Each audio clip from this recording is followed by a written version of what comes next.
Diana, for that lovely introduction, and to the Balfour Project for the amazing work that they continue to do, and to all the lovely people who tuned in and are being part of this conversation. I just want to start with a reference to not to the Balfour Declaration per se, but rather to the 100-year anniversary of the Balfour Declaration. That's when Netanyahu and his right-wing ilk gathered in London to celebrate the anniversary with the British government, the who's who in the British elites. And at the time, it was Theresa May, the Prime Minister. And it was really interesting, the kind of things that she said. Now, let's remember that the Balfour Declaration, which is essentially was the deed that was granted to Israel to have control over Palestine, to establish a state, and eventually that led to the ethnic cleansing of Palestine, the Nakba, and all the disasters that have fallen the Palestinian people ever since. Even though it has done so, it had certain caveats that are worthy of discussion. For example, the fact that that establishment of that Jewish state should not prejudice the civil and religious rights of existing non-Jewish communities in Palestine. And of course, we can talk about the language great deal, this whole idea that the original inhabitants, the natives of the land, are only identified as non-Jewish by, kind of through a process of cancellation, as if they were not worthy of being named as Palestinians, as Arabs, as natives, or what have you. But still, there was that caveat that the Balfour Declaration should not, or that Jewish state should not prejudice the civil and religious rights of the native inhabitants. Yet in 2017, when Theresa May took her champagne glass and raised it up in the air, and in celebration of Israel and the Balfour Declaration, she uttered such words as, which interesting because it shows the degree of defensiveness that exists within the British establishment, that she would absolutely not apologize for the 1917 Balfour Declaration, which paved in her mind the way for the establishment of the most extraordinary state of Israel. Now, if anybody has any doubts that the British government, when they made that promise and when they issued that declaration, they did not really anticipate the process that came after that, and the disaster after disaster that has befallen the Palestinian people, majority of whom are refugees scattered within Palestine itself, but throughout the Middle East and around the world. One would assume that 100 years of practical empirical experiences would have shown that the civil and religious rights of the existing non-Jewish communities in Palestine have been violated in numerous ways, on a daily basis, on an hourly basis. Yet there was no recourse, there was no apology. We would absolutely not apologize. And not just that, it went much further than the prejudice of prejudicing the civil and religious rights into daily war crimes committed in Palestine, including crimes against the humanity, the crimes of aggression, crimes against peace, and much more, and arguably even in some instances, the crime of genocide. And definitely Nakba, the Nakba was a crime of genocide, and definitely the Naksa was a crime of genocide. And we can talk about these things within the larger context of the politics of international law later on. Yet nothing has changed. The idea is that Israel is infallible, that Israel is beyond apology, beyond critique, remains dominant in the British elitist and official thinking. As a Palestinian refugee, I was born and raised in a refugee camp in the Gaza Strip called Nusayrat. I come from a village called Beit Daras. It's located somewhere in southern Palestine, close to Asqalan, today's Ashkelon. Like millions of Palestinians in Palestine and around the world, I date my Nakba, the Nakba of my family, the Nakba of my community, to the British. The British government, the British military had impacted our life in incredible ways. It took the Americans many years to join in supporting Israel. They were not predominant party in sustaining the Zionist regime and the Israeli war crimes and funding these war crimes and expanding the settlements. It took them many years to do so. Arguably not until 1967 did the Americans really become a major primary party in this, and possibly not until the early 1980s did the pro-Israel lobby, AIPAC in particular, among others, became a major players in American foreign policy in Palestine and beyond Palestine. The British, however, the British government, the British elite have been part of this for much longer.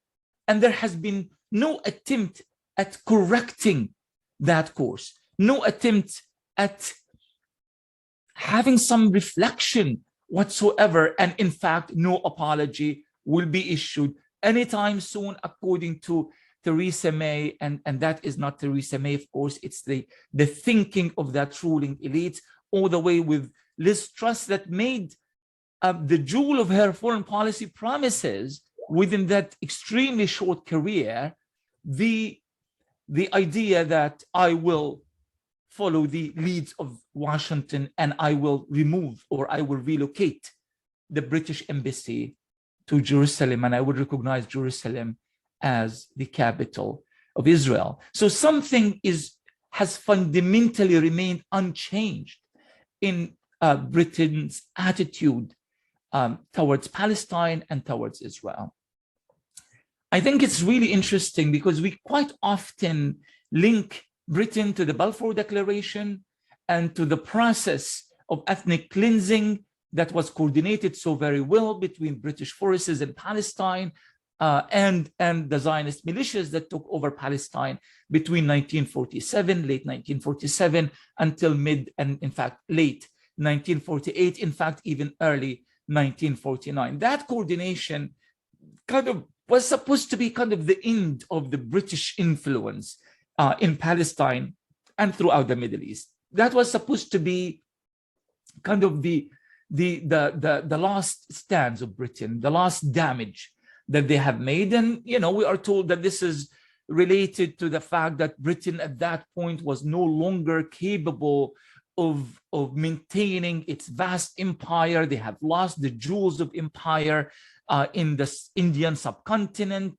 later India and Pakistan, but also Burma, the so-called Mau Mau revolution in Kenya and Rhodesia and so forth, made it impossible for Britain to actually maintain itself as a hegemon in the Middle East. But that's not exactly true, actually. We can actually go even further than this and say in 1956, when Sir Anthony Eden went as far as carrying out a secret agreement between him and I think the president of France at the time, Gailly, along with Ben Gurion and Moshe Dayan in Israel, and that carried out the tripartite aggression against Egypt, which was a massive colonial drive. Britain didn't actually didn't break away from the past. It was very colonial drive. They were invading Egypt, and they failed in doing so because it seems that Anthony Eden kind of overestimated the remnants of British power in the Middle East. He wanted to keep the Suez Canal. He failed humiliatingly and miserably. And it ended up, leading to his own resignation and the rise of a new era of Middle East politics when that fell between the Soviets and the Americans between Khrushchev and Eisenhower at the time. And that we kind of remain committed to that post-Suez Canal, so-called the Suez Canal crisis, or the Suez crisis of 1956. What is the current political status quo in the Middle East was actually shaped by that process. But that wasn't also the last colonial endeavor. And when I say colonial, I'm not talking about a semi-colonial or neo-colonial. I'm talking about colonialism in the raw sense, as in take over the land, control the people, control the resources, exploit them, and so forth and so on. That wasn't the end of it. Again, it happened in 2003 when Mr. Tony Blair joined in, knowing that this time he does not have powerful allies, that he can do it without the Americans. So they come in with the Americans and they invade Iraq, hoping to resurrect British colonialism in the Middle East. And we also know that that was a terrible failure as well. The point I'm driving at here is that when we look at British policy and politics, let's not delude ourselves with this idea that Britain has changed, and in many ways we have more margins and spaces in which we can manipulate and work with. The mindset of British colonialism that continues to control the ruling elites in Britain and their relationship with Palestine and the rest of the Middle East, and I would venture out and say the rest of the world as well, remains intact. Now, that takes me to Jeremy Corbyn and that failed experiment of trying to achieve a paradigm shift in the UK's foreign policy and attitudes towards Palestine and the Middle East, and again, the world as well. I think there's a lot of reductionism that has been taking place since then, 2015, all the way to 2020. And that is, the conversation has focused largely on the issue of anti-Semitism. And of course, from a strategic point of view, it would have made a perfect sense, or it still makes perfect sense, for the British ruling elites and the Zionists and the pro-Israel forces in Britain to actually manipulate that particular element. It is tried and true. It is successful. And it is the soft belly, if you will, of the pro-Corbyn supporters and politicians and MPs and various organizations in Britain, simply because they have failed and continue to fail to deal with the issue of anti-Semitism in a proper way. Israel has constantly wanted to make itself the priority and the focus of any conversation related to Palestine anywhere in the world. I remember when I first came to this country, to the United States, where I'm speaking from right now, and I attended the first Palestine Solidarity group's discussion on, what do we do to end American support for Israel? And I was bewildered and shocked by the fact that much of that conversation focused on two elements. One, we need to make sure that we are purging the anti-Semites amongst us. Two, don't forget that the Israeli occupation of Palestine is also creating a great deal of damage to the psyche of Israeli soldiers. The poor soldiers who are killing Palestinians are traumatized. And therefore, not only Palestinians are the victims, but the Israelis are also victims of Zionism and so forth. Well, one can agree nominally that some of these issues might be or are true, but making it the point of discussion, the departure point of the discussion about Palestine and Palestinian rights was confusing, and truly upsetting. The Palestinian narrative and the Palestinian people have never at any point been the core of the discussion on Palestine.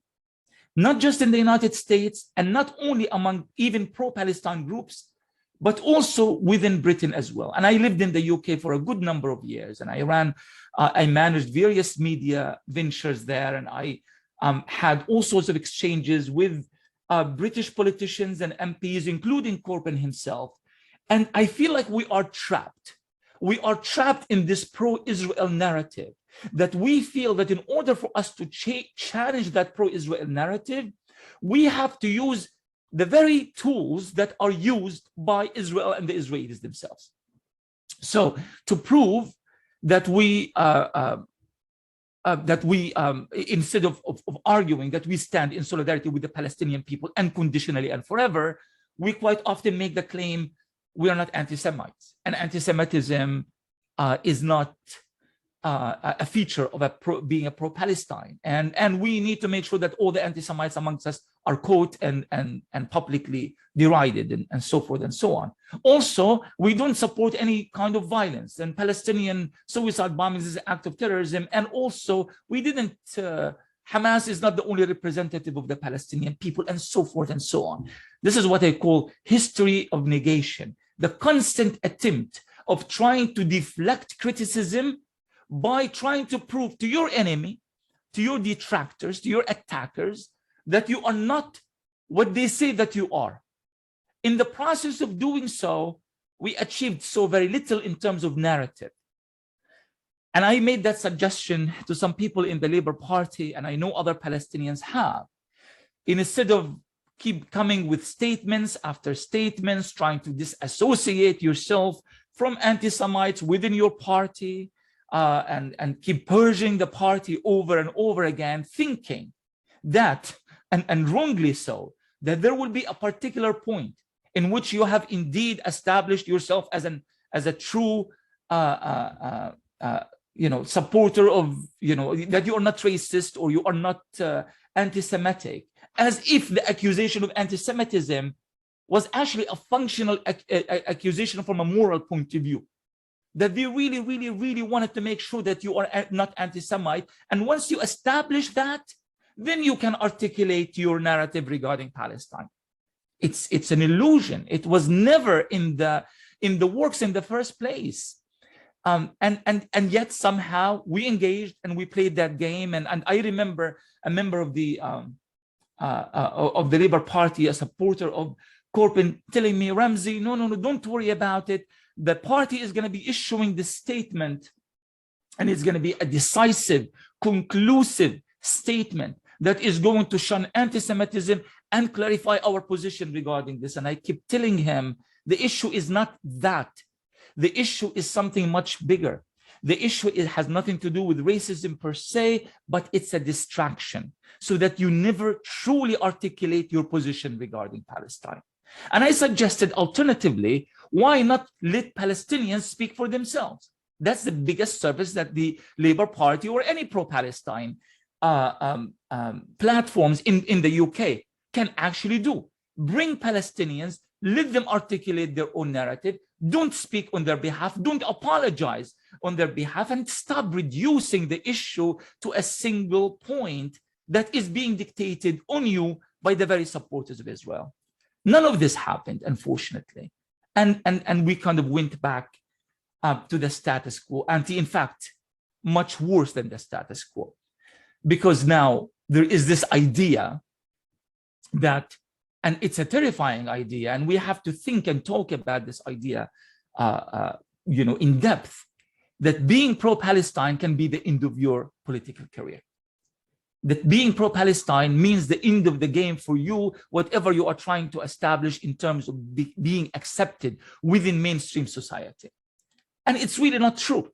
It's actually the other way around. At this point, thanks to the power of BDS, thanks to the influence of the pro-Palestine communities around the world, in many instances, it's becoming a liability being pro-Israel.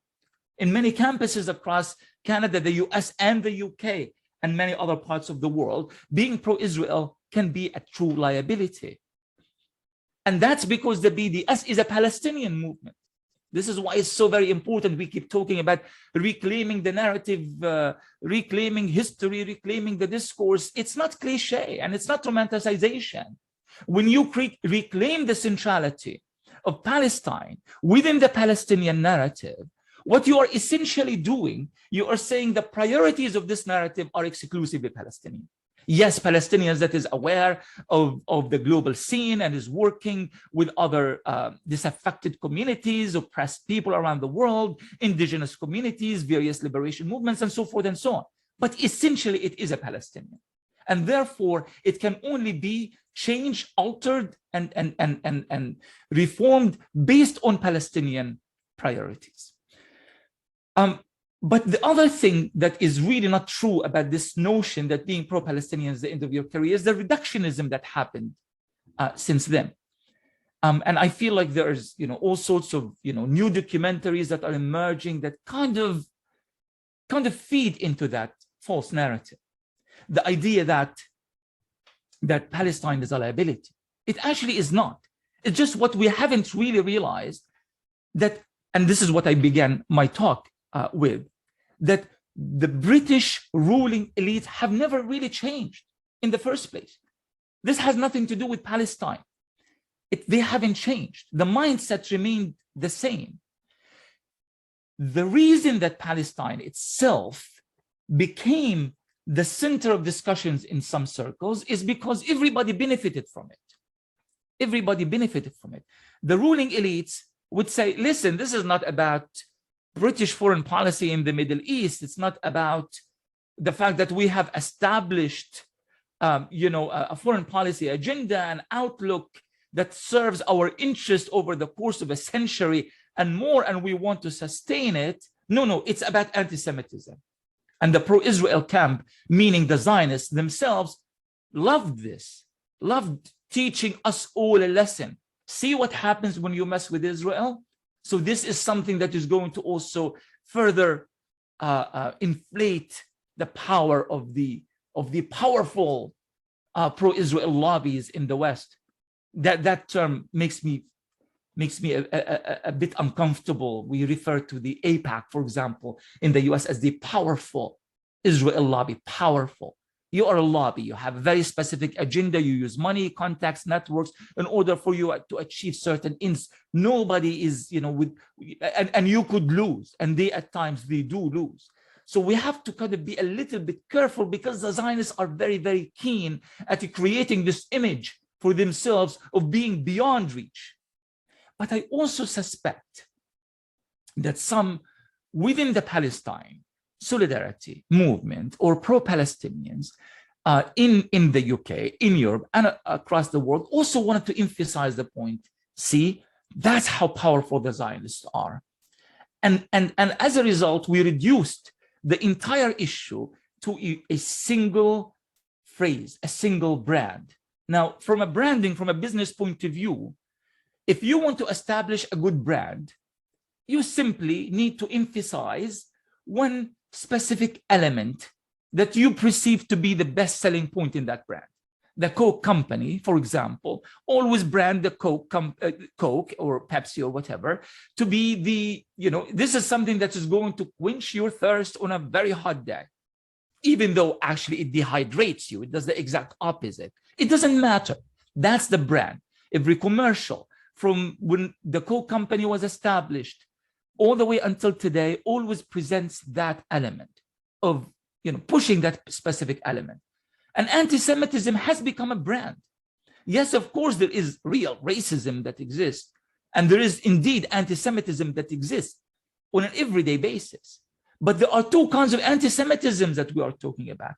The real anti-Semitism that is part of a larger racial paradigm in which people are being judged because of their race or background, and that exists as much as it exists for Jewish communities, it exists for Arabs, Muslims, Africans, and Latinos, and so forth and so on. It exists.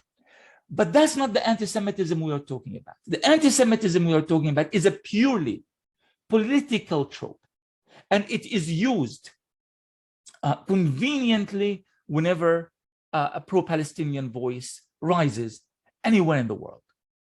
The reason it works, not because the rank and file and ordinary people are believing it. The reason it works is because those on the very top also benefit from the use of that particular brand. And this is why, in my opinion, what happened within the Labour Party and within Britain has taken place is the fact that on one hand, Labour themselves were not united, and they never really managed to establish an independent narrative on Palestine and many issues. I don't want to go into that. It's not my business right now. But on Palestine, they never really managed to produce a unique narrative that is saturated and situated within Palestinian priority, and they engaged in this counter narrative of self-defense. But on the other hand, that whole side of the Friends of Israel and both parties and all parties among the Zionists and the media and all of that, they were so keen to prevent Corbyn and others from challenging what has served as tried and true British foreign policy in Palestine, in the Middle East, and across the world. And of course, they have chosen that specific element of the story, again, the soft belly of the Labour Party, in fact, of British politics, and they have succeeded in doing so. So here we are in a situation where we have to understand that Palestine cannot be reduced to the success or failure of the Corbyn experience, although that is a very important experience we need to learn from. But we have to also think of our position regarding Palestine from now on, based on the priorities of the Palestinian people. And we can't play this game of, well, you know, the Palestinians don't know what they want anyway. Palestinians are divided and they are going through, you know, their own political infighting and so forth. Solidarity with any nation, anywhere in the world, cannot be reduced or cannot be blamed or conditioned, more importantly, on the political discourse of the people who are being oppressed. You can't. Simply because if you look at it from a historical point of view, every national liberation movement in the world had its own divisions and its various political currents that oftentimes opposed each other. And in the cases of Vietnam, Korea, Algeria, and many others, even Cuba, actually clashed, and very violently so. Yet still, we haven't conditioned our support to the liberation movements in these countries based on, well, you know, when the Algerians are united, then and only then I will start listening to what the Algerian people want. No, it doesn't work that way. So Palestine should not be made the exception. The moral of the story here is that we really need to reposition the epic center of solidarity back to the Palestinians, back to the Palestinian narrative, and truly listen to the Palestinian people and make them the central voices, not just the Palestinian people, but as represented in their engaged intellectuals, in their organic intellectuals who are fighting the good fight in the West Bank, in Gaza, in Jerusalem, in Palestine 48, but also all around the world. I'm going to stop here. I hope I made a little bit of sense, and I would be more than happy to listen to your comments and answer any questions you may have. Thank you so much for that. That was very moving. As a Palestinian myself, I very much related to the history of negation that you mentioned. I feel like when I introduce myself to new people and I say I'm Palestinian, I then have to lay out my political stance on a whole range of things so that they can assess whether I'm acceptable to talk to or not. And that's exhausting. It feels like you're justifying yourself and explaining yourself beyond what other people might have to do. And yes, really, really felt what you were saying about reclaiming the discourse. We've had some, we've had over 200 people register. Well, we had almost 400 people register. We've had over 200 people at a time watching this. So we've had lots of comments and questions. I did have a little scroll through because I'm always nosy who's been attending. And we've got Avi Schleim here, Professor Avi Schleim. So thank you so much for joining us. Gillian Mosley. Hi, Julian, who produced the amazing documentary, The Tinderbox, which we had screened I think last year. We've got a Joseph Safier. Are you related to me, Joseph? Hello. And we've got Martin Linton, former MP, who takes delegations out to Israel and Palestine. Really important work. And we've got Nina Zomaya here from the Guild of St. John Eye Hospital. So we've got a huge range of people. So thank you all for joining us. Sorry, I couldn't mention obviously all 200 and whatnot people. But we've got a bunch of comments and questions coming through. But before we go to them, I do just want to take a little moment, if you'll indulge me, to tell you about a couple of talks that we have coming up. Most of you know that we have a fellowship program. Every year we take on a certain number of fellows. This year we've got 14, but we have a webinar coming up. We ask our fellowships to sort of produce a project. And last year we had a couple of them decide to go down the route of producing a webinar. And so next week on Thursday, 24th of November at 6 p.m., note the time at 6 p.m. I know we normally do them at 6 p.m. UK time. We will be having a webinar on Palestinian cuisine, and I will be posting the link in the chat box. We also, on the 7th of December, I'm very excited to say that we've got Reverend Dr. Munther Isaac back. He's based in Bethlehem. He talked to us last year around about this time about Christian Zionism. Super fascinating. If you haven't watched it, it's in our past events, in the event recordings. He is going to be speaking on Palestinian Christians, reality, challenges, and prospects. So do check that out. That's sort of in the run up to Christmas. We thought it was very relevant topic. So I'll post those links in a moment in the chat box. But for now, I've got, first of all, a comment from John Hall that I would be interested in having your comments on his comment. I'm with Jewish Voice for Peace in insisting that anti-Zionism is not anti-Semitism. Corbyn was very weak in not defending anti-Zionism and protecting it against conflation with anti-Semitism. What are your thoughts on that? You touched on it. Yes, I do agree, and you know, I hate to be piling on Jeremy Corbyn, a person that I have absolutely no doubt of his complete sincerity and good intentions, and his legacy speaks for itself. As a grassroots activist, stood up for the Palestinian people for many years and against the Iraq war and so forth. But that is not to be, that should not prejudice our view of that particular legacy of Corbyn and his supporters. Indeed, this idea was instead of creating clear distinction, and indeed, as John has rightly stated, defend anti-Zionism, not defend it, but really bring back the global legacy that stood up to Zionism for many years. A lot of people are under the impression that it was the United Nations that first pushed for the definition of Zionism as a form of racism. It wasn't the United Nations. It was the African countries. African countries have made it very, very clear that what was taking place in Palestine was not different from what was taking place in various African polities, especially South Africa.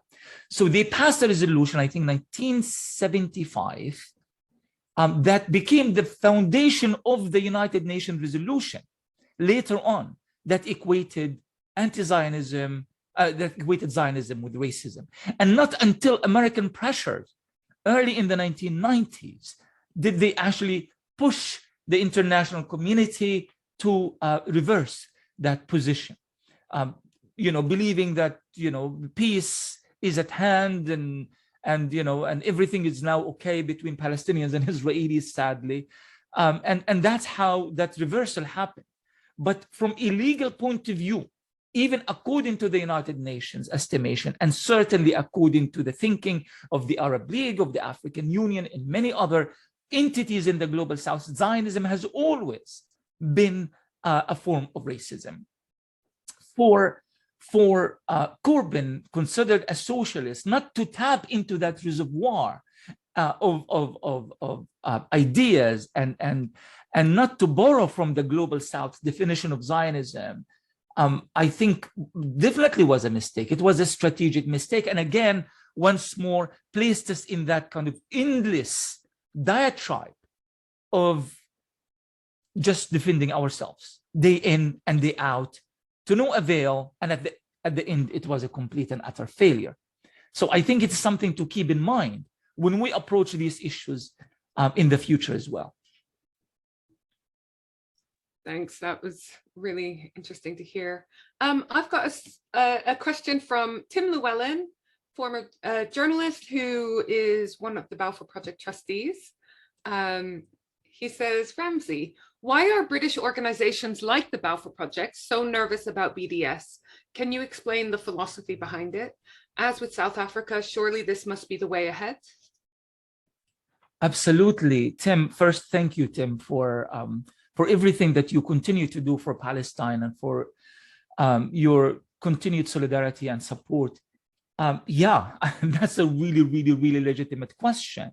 And I want to suggest something by way of an answer. And that doesn't only apply to the uniqueness of the British experience, but also applies to American, Canadian, and other pro-Palestine organizations. And that is, the idea is this. Why do we, if we are demanding the implementation of international law, so we better stick to things that are acceptable from an international point of view. And that's problematic, because international law is really based on certain balances of power that exist within the international community. And as long as they are dominated by Washington, the UK, and other countries, as long as we are going to always struggle to find the proper discourse on Palestine that is actually consistent with the wishes of the Palestinian people. So we continue to talk about two states because, well, this is what is internationally acceptable. But no one really thinks in their right mind that there could possibly be a two-state solution happening within that region.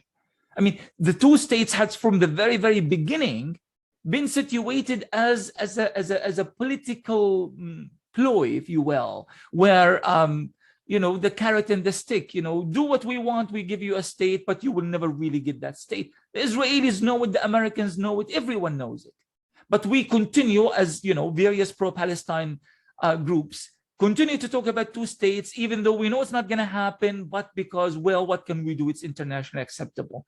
When did liberation movements anywhere in the world model their resistance based on what is pragmatic and possible? I mean, if that is the case, Algeria would have never been liberated. If that's the case, the vast majority of the global South would still be persisting within the same old colonial paradigm. But obviously you have to demand what is rational, reasonable, just, fair to the people who are going through that struggle. Finally, the Palestinian people, and I've been doing this well before the declaration, the BDS declaration in 2005, and the cultural boycott and all of that. And I do remember people telling me and others as we go and travel and speak, the thing is, the Palestinians, they need to stop using this form of resistance. Suicide bombings are really not okay. Palestinians need to tell us what they actually want from us because we really don't know. Okay. So there's always these kind of predicaments, obstacles that we Palestinians had to overcome.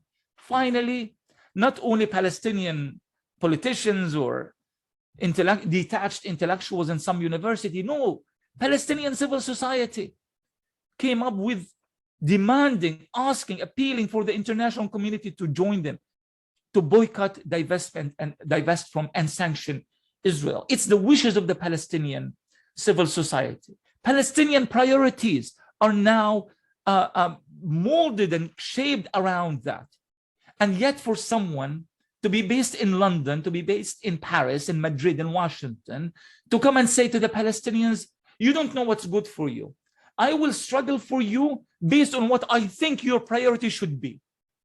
Okay, you know what? I'm going to venture out and say at some level, there is a form of intellectual colonialism there. And I know that some of you are going to click out of the webinar as we speak, but it's the truth. This idea that I know your interest more than you actually know it yourself because you are incapable. You are incapable of articulating your own discourse. you are incapable of being the center of the narrative, you're also incapable of shaping and determining the boundaries of your own struggle. That is extremely problematic for us. So any solidarity movement that is actually not based on standing in solidarity with the people who are making the demands, wherever those demands are being made, is not exactly or does not exactly fall within the area of solidarity. It might be something else. Some people with really good ideas and very well-intentioned people, but it's not exactly solidarity, because solidarity is not replacement. Solidarity is standing to my side as I struggle for my rights, with the understanding that when you are struggling for certain rights, I will stand by your side. Solidarity and intersectionality. That's how it works. So it's so important that we start redefining our relationship, not just with BDS, but with the rightful demands of the Palestinian people as articulated by the Palestinian people themselves. That's fantastic. Thank you so much. We've got a couple of comments that I thought you'd like to hear. From Lynn McAllister, that she's going to be listening to the recording again as it was so rich, and Jean Fitzpatrick, also a legend. Everybody needs to listen to this talk. That's it's lovely to hear. So please do share the recording once it's up on the website. And I've posted in the chat box the links to the upcoming events. If you go on our website, we have a section, an event section with upcoming, forthcoming events, future events. So please do have a look and join us if you can. Ramzy, we've got a couple of people who want you to delve in a bit more on whether Israel will be held accountable to international law. Do you want to expand on that? Absolutely. So here's the dilemma regarding international law. Before I tell you the dilemma, let me tell you about this little story, and I'm going to be very, very brief. When I was younger, during the second Intifada, rather, I reported from the United Nations for a few weeks. I got to meet Nasser al-Qudwa and other wonderful Palestinians at the time, but also ambassadors from various countries in the global South that continue and stood and continue to stand in solidarity with the Palestinian people. At the time, clashes were happening in Gaza and elsewhere in the West Bank. The Israelis were invading major cities. And Nasser al-Qudwa and other Palestinians went to the UN and demanded that they pass a resolution that provides any form of protection for the Palestinian people. Of course, the US took control of the politicking related to that issue. Did not want any condemnation of Israel, did not want any criticism of Israel. Any criticism would have to be watered down and has to apply to both sides and so forth and so on. At the end of the day, they came with a very, very lame resolution that was composed by Condoleezza Rice and others. And then they came and they presented it at the Security Council at the time. A telephone call happened prior to that, in which the American ambassador to the UN had to leave the hall for a few minutes and come back. The vote took place, and the Americans vetoed the resolution that they have written themselves. I mean, I'm going to leave you for a few seconds for this to actually sink in. The Americans drafted the resolution, and then they vetoed the resolutions because that call was from the American embassy, the Israeli embassy in DC, and they did not want any discussion on any possibility of sending UN forces, even if unarmed, to Gaza or anywhere else. So I go back to Nasser al-Qudwa to finish our interview. And I said, Mr. al-Qudwa, it's not my place really to ask this question, but as a Palestinian, and you are a Palestinian, why do we keep coming back to the United Nations? I mean, we're not getting anything. We haven't got anything tangible from the UN.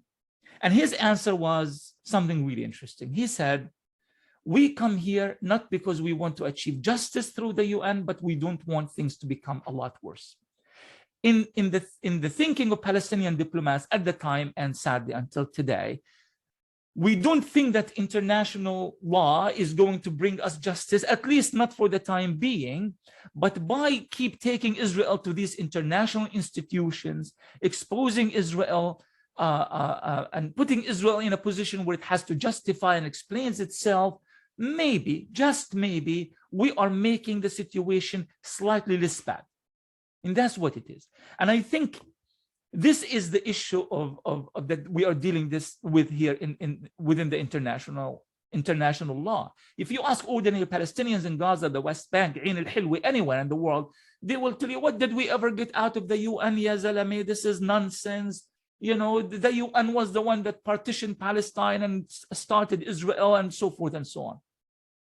But we keep going back because two reasons. Number one, because when it comes to international diplomacy, at least our leadership assumed that there is no other platform but that. And the other reason is it allows us to create a degree of international solidarity with states, like-minded states in the global south and so forth. But international law in itself is yet to actually produce anything tangible. It doesn't mean that we should quit. And I'll tell you why. I interviewed Richard Falk, the former UN rapporteur in Palestine.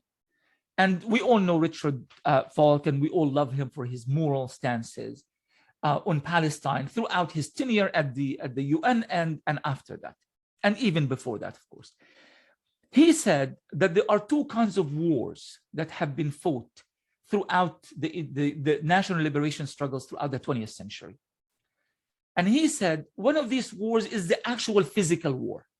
And that physical war is just the one who has bigger guns win. Simple as that. The other war, he said, is the legitimacy war. The legitimacy war. That's where international law becomes relevant. That's where international solidarity becomes relevant. That's where morality and ethics become relevant. It might not translate to anything tangible now, but according to Falk and according to history, those who have won the legitimacy war eventually won the ultimate war at the end.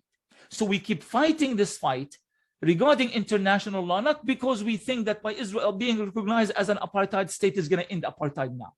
It might actually worsen apartheid for the time being, because the Israelis are in a state of panic. So they are trying to achieve their final ends very, very quickly. But I think ultimately, according to Falk and according to reason and according to the very experience of the Palestinian people, a historical experience that goes back hundreds and hundreds of years, struggling against all sorts of foreign invasions and all sorts of colonialisms, eventually those with the legitimate rights who are fighting for these rights will ultimately win. International law is important, but it all depends on how we interpret it and how we see it factor in within the historical experience of national liberation movements throughout the global south and now in Palestine. Thank you. Sorry, I riveted. I forgot that I am back on now. You're getting a lot of comments. As I said, I will be sharing the comments, the chat box with Ramzy after the fact. So please do pop any comments you have in there, and he will see any questions that we don't get to, which 100% we won't get through all of them. There's so many. But off the back of what you just said, from Martin Linton, who I mentioned earlier, some organizations stress the need for solidarity. Some focus on justice and equal rights. Which do you think is more effective? Another excellent question. Honestly, I do not see necessarily, separation between these two concepts. The overlapping is very clear to everybody. I think the question is, what should the focus here be?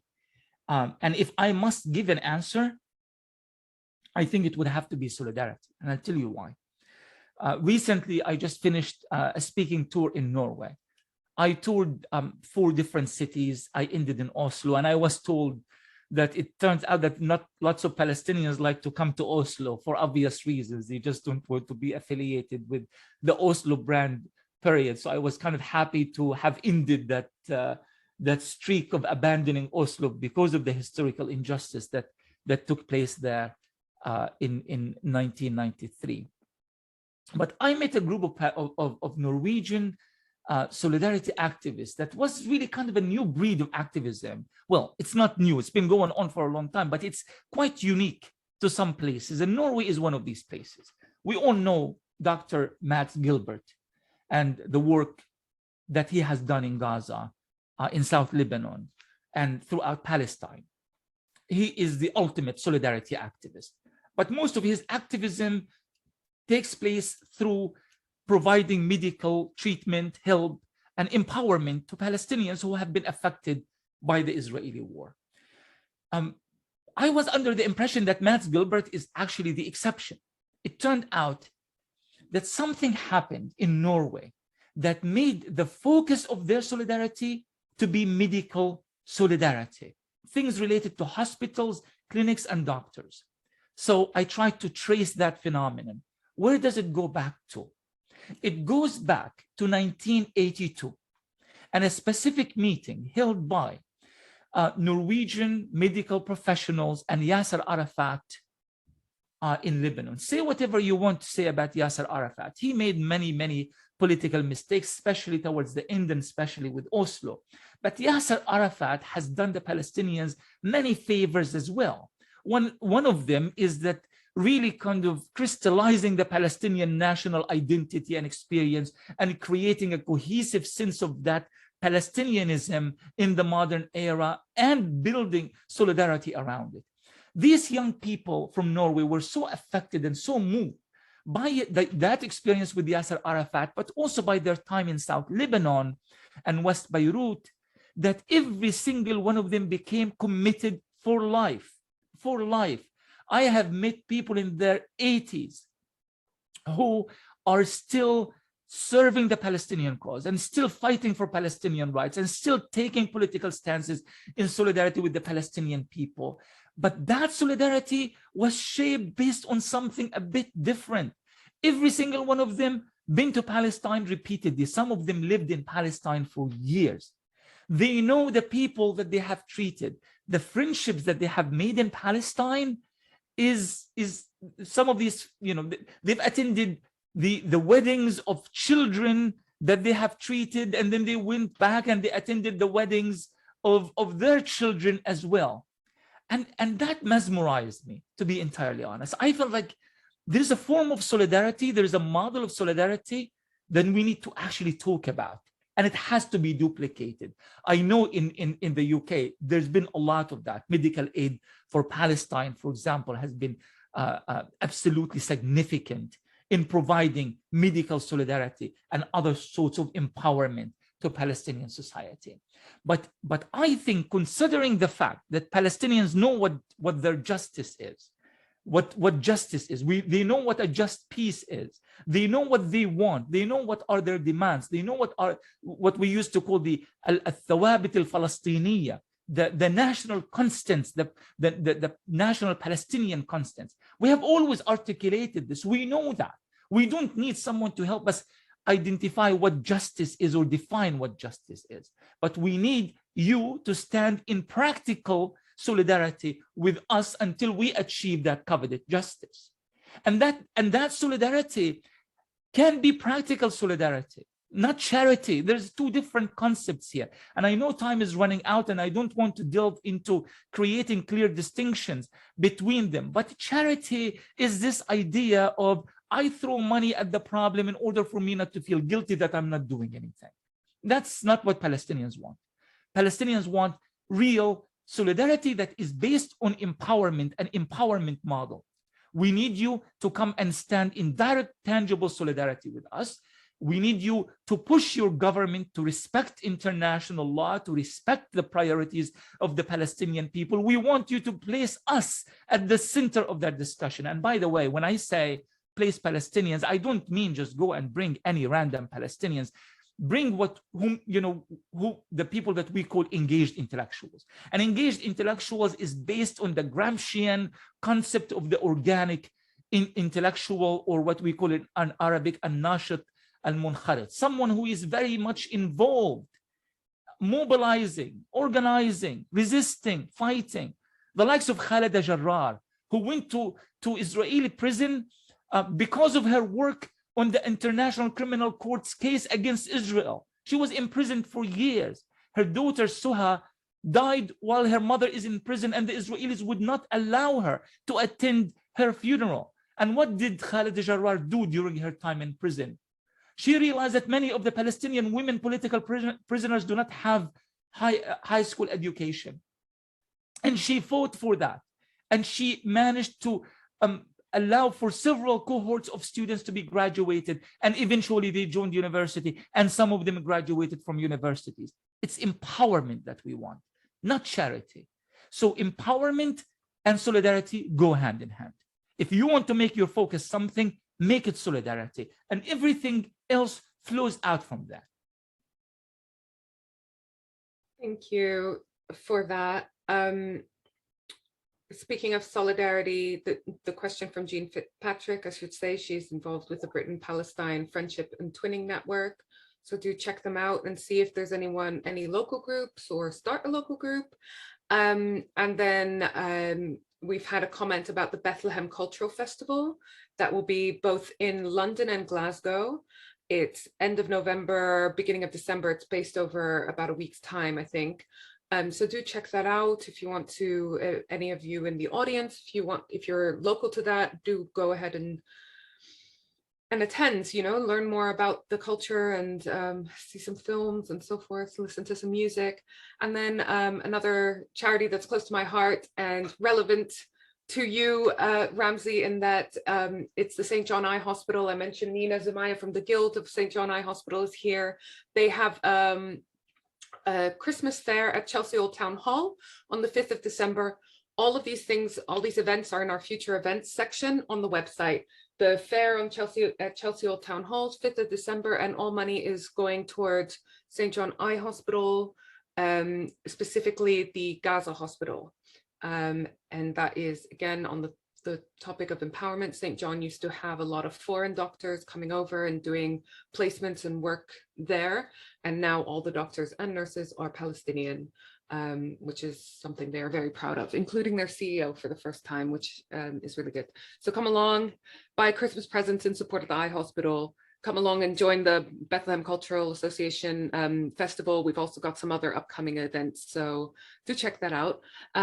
Also, my time to get my cap out, Balfour Project webinars are free, but if you can spare a donation, the price of a coffee, then please do support our work so we can carry on doing these very important webinars in terms of educating people on what the situation on the ground and the situation around the world is. I've posted the link in the chat box already, but if you find the donate and the support section on our website, it's there as well. We're also doing a drive for Friends of the Balfour Project, which basically involves signing up for regular giving, any amount, monthly or annual, and you will become a friend of the Balfour Project. Friend with a capital F, because we have a lot of other friends. Friends, the benefits you get are some events that are paid throughout the year. You get free tickets. And we have, for example, later on this month, I believe it's the 28th, but don't quote me on that. We have a meeting with our first Friends meeting where we have space for 30 friends to come and have a chat with our chair, Andrew Whitley, our vice chair, Sir Vincent Fien, and our executive committee chair, Sandra Hamrouni. And so we've got a couple of spaces for that. If you received that email, if you're a friend of the Balfour Project, register soon. We only have a couple places left. So on that note, Ramzy, I'm going to finish with a question from Sandra Hamrouni, our executive committee chair. Let me just bring it up. She says, wonderful talk, Ramzy. Thank you so much. I think we all echo that. Incredibly refreshing to hear the way you have articulated the way so many organizations, including pro-Palestinian charities, do not put Palestinians and their experiences and opinions at the center of the work. Instead, they tend to always look at the dual narratives and both sides, in quotation marks. Could you say something about these normalization tendencies and how we can better direct our efforts? Yes, of course. And I think we can all kind of remember the roots of that particular discourse, Sandra. And thank you, Sandra, for the amazing work that you do. Absolutely. But we can actually trace back the roots of that. And this, it was a bit pre-Oslo, but definitely Oslo and post-Oslo, when we kind of entered into this very strange twilight zone regarding the morality and the ethics of the Palestinian struggle when we start, this is not helpful, this language doesn't work, there are both sides, you are, if anybody is to be blamed, is the extremist on both sides and so forth. And that has been not only unhelpful, but it really did not take us anywhere. There is something we call in Arabic nisf al-mawqif, or half position. Half positions sometimes are actually worse than a bad position, because if you take the wrong position on an issue, at least it gives me the moral clarity to know where you stand. But when you are carrying on with half a position, I have no idea where you stand. I don't know if you're my friend or you're my enemy. I don't know if you are standing in solidarity with me or you are actually undermining me and marginalizing me. And that's why the half stance is not the right stance, especially not when it comes to Palestine, especially not because of what happened in the last 20 years or so. You can't have half a stance when thousands upon thousands of Palestinians, get killed in Gaza, war after war, 2008, 9, 12, 14, 21, and so 22 and so forth. And so you can't have half a stance when 97% of the water of Gaza is not drinkable.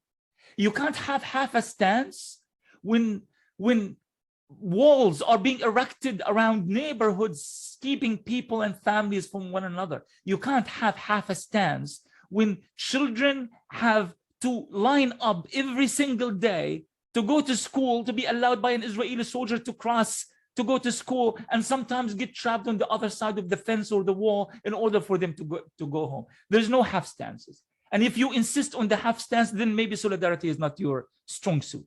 Maybe you should do something else. We need nothing but utter and complete solidarity, unconditional solidarity, because the situation is very, very dire. There can never be these kind of positions, well, what if, and both sides. There's no both sides. And if organizations like Human Rights Watch, even B'Tselem, have themselves figured this out, and not only Human Rights Watch says, not only this is apartheid, but actually apartheid has been going on since the very, very beginning. In fact, apartheid is not only in Palestine itself, but that also includes Palestinian diaspora like myself, who can't go home for all these years because I'm a Palestinian. I mean, thank you, Human Rights Watch. Maybe you should have articulated that position much earlier, but I'm glad it's articulated. But even when Israeli organizations like B'Tselem says exactly the same thing, from the river to the sea, Israel is an apartheid state, how can we possibly justify a moral position in which we don't really want to take too many strong stances on the issue? I actually think this is the time for that position. It's not even a radical position. It is the only moral position you could possibly have. Just one last thing I want to say, Diana, before you close. You mentioned several events related to culture, and I know I haven't been asked that question, but I'm really wanted to say something about that. I think quite often we dismiss culture as if it's not an essential and critical part of the survival of Palestinians, because let's be honest, our leadership hasn't been the greatest and wisest leadership throughout the years. What keeps us going about this subject? What keeps you, what's bringing you to this webinar? What's making me talk about it and have a platform to express my views on this issue? What's happening all around the world and keeping Palestine at the center of the discussion is the Palestinian people themselves. And the Palestinian people, even without a centralized political voice and platform, are able to exhibit their sumud, their resistance, through their cultural resistance. Our song and dance, our art, our embroidery, our food, our identity, our language. The fact that my Palestinian friend here in Seattle tells me, in a couple of months, I'm gonna go to the homeland. Not knowing, he's not making a political statement. Palestine is Liblad, it's our land. We have been using this kind of language since the times of Al-Zahir al-Umar and Ahmed Bash al-Jazzar in the 18th century Palestine. We haven't changed our language. We haven't changed our way of life, our culture, our historical references, our spirituality, Christians, Muslims, Jews as well. That is culture. And our culture is powerful. And we are still here because of that culture. Mu'in Bseiso is one of my favorite and most famous Palestinian poets from Gaza. Had this famous saying that we used to, put in our living rooms throughout the Gaza Strip, where it says, "Afrahuna tazra'una fil ard." Our celebrations extend our roots into the earth. Our celebrations, our weddings, our dance, our music, our dabka. So please do celebrate Palestinian culture, not as a time out of activism, but as part and parcel of your solidarity, because our culture has and remains one of our strongest weapons in our sumud against Israeli Zionism, colonialism, and apartheid. Thank you so much. We're going to have to get you back because we've never had so many questions. We've got through such a tiny percentage of them. So we're going to have to get you back in some capacity. Sorry about that. Again, please do post any comments you have for Dr. Ramzy in the chat. And I will make sure he sees all of that. So it just leaves me to thank you so much for coming along and speaking to us. It was truly enlightening. And just so moving to hear. And I want to thank everyone who came along, everyone who watches the recording once it goes live on the website. Thank you so much for joining us. Please do share if you found this interesting. If you know anyone who might be interested in this topic, please do share the recording or any of our past recordings. We want to get these talks out to as many people as possible. And we just really appreciate you all for coming along and for supporting us by sharing our work and wanting to know more about what is going on, like I said, on the ground and around the world with regards to Israel and Palestine. So Ramzy, again, thank you so much on behalf of the Balfour Project, on behalf of me personally, and we hope to see you real soon because judging by the chat box, we still have a lot to talk about. So have a lovely rest of the day, everyone, and hopefully catch you all at the next one. Bye. Thank you. Thank you very much. And keep up the good work. Thank you.